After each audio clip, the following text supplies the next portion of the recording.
Good day mga kalibify, ngayong araw tuturuan kayo kung paano magbuo ng ating black swing wardrobe with high foot. Yan, ito yung ating parts. Ito yung ating left and right side panel. Mas mataas siya ng konti kay Lance. Itong ating Samuel. Pero pare silang ribbon block. Then ito naman yung ating back panel. Then ito yung nilalagay sa footing niya para naka-elevate siya. Kasi ito yung ating top panel. Yan, yung lemon step na ganyan, top panel. Then ito naman yung ating mga shelves. Then pili na lang din kayo dito kahit ano dito yung gagamitin natin pang-bottom panel sa loob. Then syempre yung ating pintuan. Ang ganda ng pagka-block niya. Ang elegant. Tapos ito naman yung mga accessories natin tulad ng yung hanging bar natin, hooks, screw, adjustable footing, then yung tocks na kung gusto mong idikit sa pader, pwede. Then yung mga pin natin, mataas na pin, small pin, plastic washer, screw para sa ating gold button. Then ito yung nakaabang dito sa hanging bar natin. Then ito yung screw niya. Yan. Bago tayo mag-start, kunin muna natin yung ating ay kanina yung side ng panel, left or right, depende sa inyo kung saan kayo magsisimula. Yan, bago natin ikabit yung mga footing natin, ikabit muna natin yung adjustable footing natin. Yan, so bali, i-0-0 nyo muna to. Yan, yung na-adjust pa, i-0-0 nyo muna sa dulo. Tapos, dito tayo maglalagay dito. So yung mas mahaba kumpara dito. Ito kasi ipapasok natin dito. Yan, dapat magdikit siya. Then other side, 0 na muna. Tapos, pag nakakabitan natin yung mga paa natin, dito tayo magsisimula. Make sure guys na dapat yung butas lagi siyang nakapalabas. Yan, dapat papunta siya lagi sa labas. Dahil kapasok natin siya, yan, dali ito, dapat palabas siya. Tapos screw natin. Yan, ilapat lang natin ito ng gusto yung tatama na siya dito. Tapos yung kabila, ganyan din. Dapat palabas din yung butas. Screw. And after natin makabit yan, pwede nyo nang itayo yan. Saka natin isalpak yung kabilang panel. Screws. Yan, tsaka natin ikabit yung back panel natin. Sa back panel guys, pero gantong butas ay dapat nasa taas. Kasi sa baba wala siyang ganyang butas na nakaabang. Para sa screw kung sakaling ididikit yung sa pader. Then yung other side naman, yan lang, itutungtong nyo lang siya rito. Itutong nyo lang.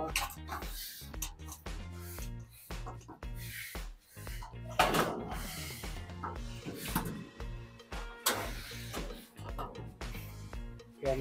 Kung saan naman maglalapat yan, kapag tama yung pagkakatungtong. Yan sa gilid naman. Yan, ito pagdikitin nyo lang. Yan, tapos dito may mga butas yan. Dalawa, hanggang sa 4 yan. Plus 4. Yan, so bali ganyan na. Ang gagawin nyo dito, re-rectahan nyo siya. Kasi kung makikita nyo gumagalaw, diba? Pero wala namang problema yan. Kasi di naman siya mahahatak palabas kasi meron siyang stopper dito. Pero ang mas maganda, i-fix nyo na lang. I-rectahan nyo siya rito kahit wala nakaabang na butas. Yan, kayang-kaya naman yan. Kayang-kaya naman yan. Yan, hindi na siya gumagalaw. The next natin yung ating top panel. Yan, so top panel guys, ang pagpatong yan dito, isasat lang siya. Yan, patong, ay nakalapat na. Kapag tama yung pagkakapatong nyo guys, isang dilitaw din yung mga butas niya. Yan, ito wag nyo muna lagyan to ng pang bottom niya. Kasi hindi kayo makakapagkabit ng maayos ng top panel. Yan, tulad yan, kapag tama yung pagkakapatong mo, kusang magtatapat yung mga butas mo.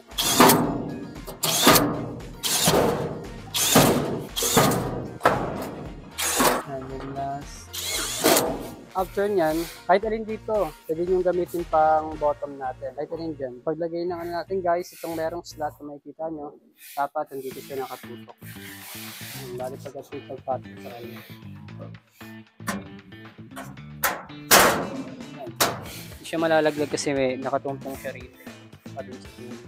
Then after natin makabit yan, next natin gagawin yung ating pintuan. Lagyan natin ng gold button, then ng mga spring yan. Tapos sunod natin, ikakabit yung ating mga small pin. Yung plastic washer na yun, depende yan kapag yung pintuban is sumasangga o kumakaskas dito. Doon kayo maglalagay ng plastic washer. Pero kung hindi naman, okay lang kahit ng plastic washer. Yan. Tapos next natin ikakabit yung ating mga gold button sa ating pintuan. Then itong malaking pin natin na may spring. Yan, sa pagkabit ng ating pintuan guys. Yan, ganito lang. Lalagyan nyo muna yung tornilyo dito. As partner ko sa militar ng pinto. Yan, hawakan nyo. Tapos itong kabilang side, ito yung lipid na rito sa nakaabang. Pwede sabay para mas mabilis. Yan, then next itong kabila naman, yan lang din. Habang pasok dito, sabay ng ikot. And after natin makabit yan, yung mga pinto natin, sunod natin ikakabit itong ating mga pin na may spring. Pagkabit nito guys, press down nyo lang to. Tapos ang pasok, ring muna. Yan, malikot ng pito. Itong walang spring dapat dito sa taas. Nakapito.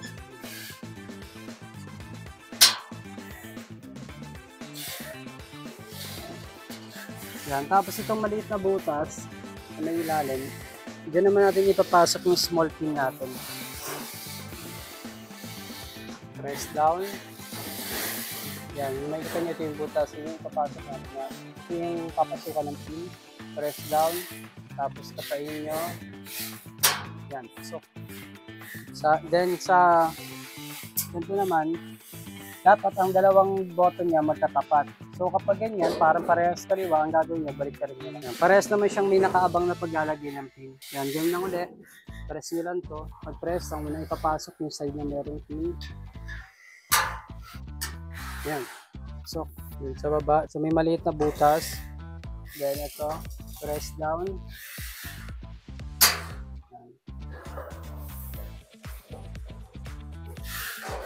Yan, tulad nito, ito yung sinasabi ko kanina na kapag kumakaskas siya, yan, kumakaskas siya rito, itong ilalim. Yan tayo maglalagay ng plastic washer kapag bumabangga siya ng ganyan. Pag i-release po, dito lang sa loob, kapain nyo lang, press down. Yan, itong mga plastic washer natin, ipapatong lang din natin o ipapasok sa loob ng ating small pin. Pwedeng isa, depende. Gawas natin ang isa.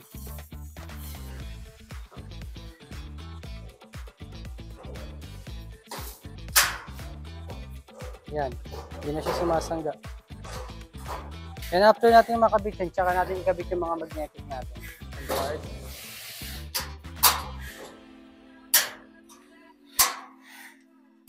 Yan. Yan, after natin makabit yung mga magnetics natin, nakabitan natin lahat. Ang next natin ikakabit yung ating hanging bar dito sa isang part ng shelves. Yan, sa pagkabit, unahin nyo munang ikabit yung abang niya, yan, sa paglalagay ng ating hanging bar. Then ito yung 4 screw niya. Tutok nyo lang sa butas. And after nyo makabit yan guys, bago nyo ito i-screw parehas, ang gagawin nyo, ipapasok nyo muna to, tapos isasabay nyo na rin ito. Kasi hindi nyo siya mapapasok kapag pinix nyo na yung dalawa. So bali bago kayo mag-fix ng isa, kailangan nakapasok nyo itong hanging bar. Yan. Diba yan?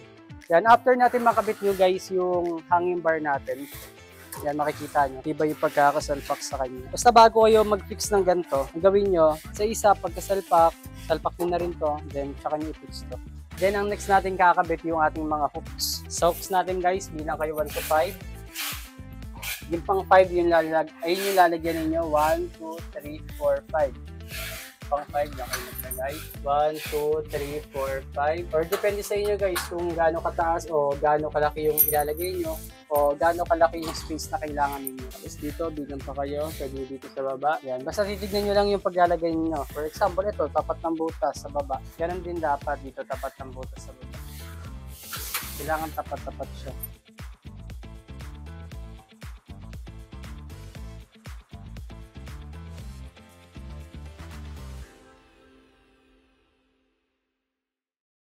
Yan, kapag hindi pantay, adjust kayo. Pag masyadong mababa doon, or masyadong mataas dito, gawin nyo, adjust kayo, baba nyo yung hooks. Or pwede naman, itaas natin. Yan, nagdapat na siya.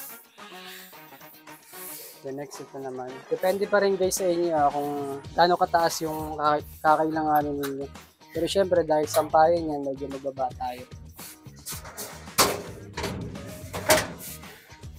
Yan, pantay na siya, nakalapat na. Yan, bali, dapat ganyan yung magiging itsura ng ating. Ito, depende sa inyo kung gaano kataas. Pwede isagay nyo pa. Hanggang dito naman yung max niya. Pwede ganyan. Pwede hanggang dito lang.